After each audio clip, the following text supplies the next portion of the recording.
Hello everyone, welcome to a very, hopefully short review of this movie, only because I'm in a rush.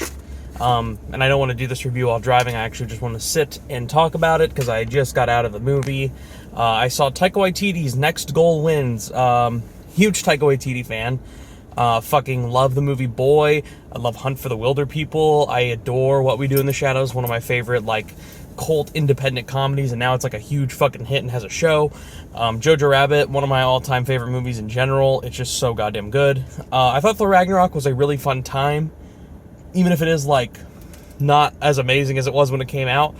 And Thor Love and Thunder, yeah, it's the only film I don't like from Taika, so I was a bit concerned, because I was I'm not sure where this one is going to stand. The trailers have looked okay, but then reviews come out from film festivals saying it's just kind of a mediocre, average comedy, sloppy underdog story, and I was yeah, I could have seen it going this way. And definitely with Taika's track record, just because he had Thor: Love and Thunder come out, everyone kind of seems to fucking hate him. I don't think he's the most talented filmmaker working out there right now, but I think he is a very talented comedic filmmaker either way, and he's also made films with some really great emotional heavy scenes, Hunt for the Wilder People and Jojo Rabbit in particular, or even Boy, and he is a fucking talented filmmaker.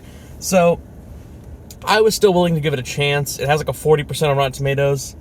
I can kind of understand where that 40% came from. This film is a kind of clunky story with not a lot for any of the characters to really gain interest for.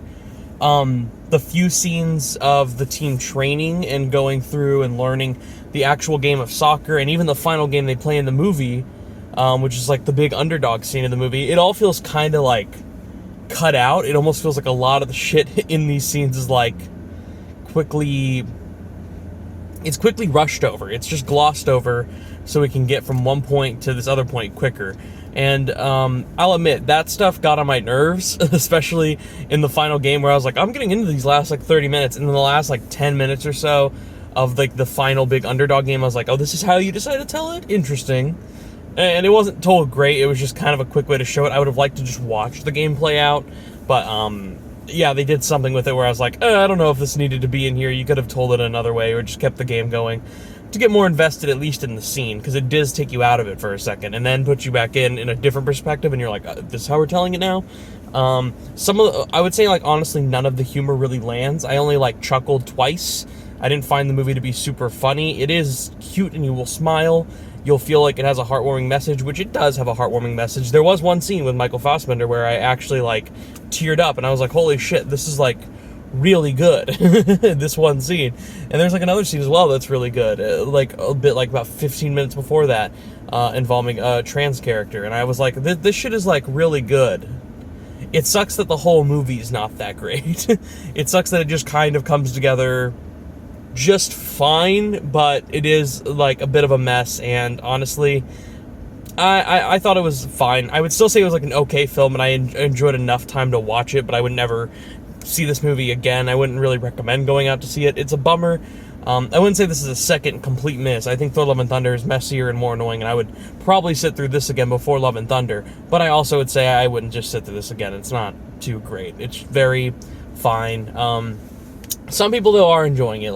On my Letterboxd, I follow some people who really liked it, but I also follow some people who fucking hated it. So, it seems very divisive, but I had an okay time. I'm somewhere in the middle of both crowds. I would probably give it 5.5, 6 out of 10. I'm very in the middle on it. I really don't know how I stand on it, but I would probably go up to a 6, just because it has that one really great scene, and I do find it charming. It's affectionate. He made it a slightly affectionate underdog story, even if it is told a little bit messy. It's not as messy as the Marvels, per se, so at least there's that. Yeah, if you guys have any interest in seeing Next Goal Wins, it is in theaters now. It's not really doing very well, but I also don't imagine the budget was super huge. But yeah, maybe this is a decent film for when I bet it will hit Disney Plus, because this is Fox Searchlight, or it'll hit Hulu sometime in a month or two, and it's on there. You got your time, just check it out. It's an alright film. It's not gonna at least annoy you to death or make you want to kill yourself. It's not horrible. It's not Expendables 4. It's not Retribution. It's better than those. You will have a decent time, and you can put it on for your family too. It's not inappropriate or anything. It's a very mild, probably the most mild fucking Taika Waititi film that he's ever done. So that's something. Yeah. So I guess you could say he's made mostly great movies, amazing movies, and then he's had these 2 losses recently.